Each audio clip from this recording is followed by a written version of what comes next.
Que pensez-vous de la proposition de Manuel Valls? Après, voilà, Ça ne me dérange pas plus que ça.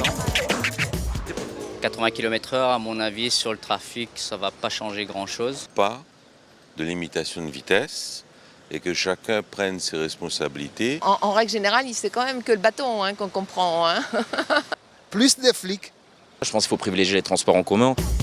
Je ne suis pas d'accord.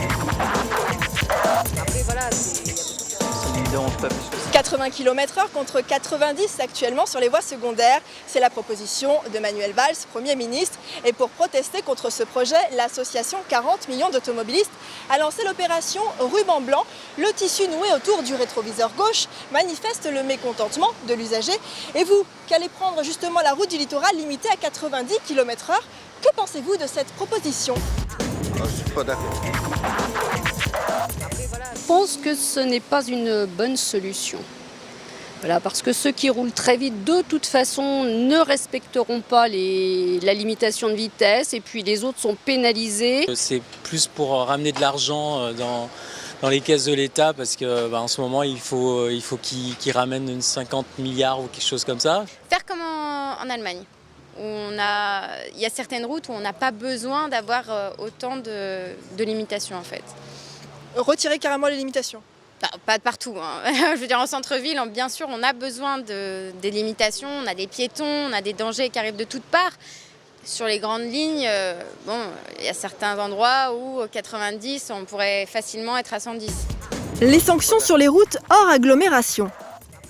Pour un excès de vitesse inférieur à 20 km/h, vous devrez vous acquitter d'un montant de 68 € et serez sanctionné en perdant un point sur le permis. Au-delà, l'amende passe à 135 € et le nombre de points retirés augmente en fonction de l'infraction. Peut s'ajouter à cela une suspension de permis pour une durée de 3 ans. Un excès de plus de 40 km/h conduira même à la confiscation du véhicule. Au-delà d'un excès de 50 km/h, l'infraction constitue un délit.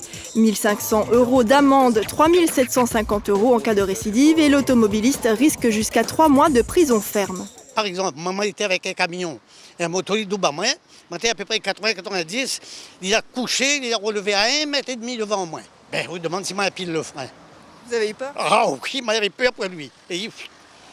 L'alcool est la première cause d'accidents sur les routes, mais c'est bien la vitesse, second facteur de risque qui est dans le collimateur du gouvernement. Comme partout en France, nous avons vu pousser des radars. À La Réunion, comme dans l'Hexagone, le bilan tend à s'alléger. Le système aurait donc prouvé son efficacité. Mais selon vous, que faut-il faire pour améliorer la sécurité sur les routes? Que faut-il faire pour réduire le nombre d'accidents? Ça ne me dérange pas plus que ça.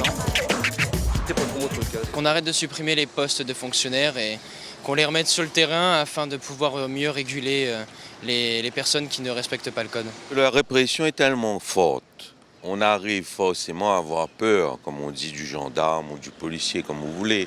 Mais c'est pas ça qui va améliorer le réseau routier dans sa sécurité générale. Quand on voit les jeunes nous doubler sur les montagnes et tout, ça fait peur ici. Nous, les jeunes, oui, nous aimons la vitesse, mais sur la route comme ça, non.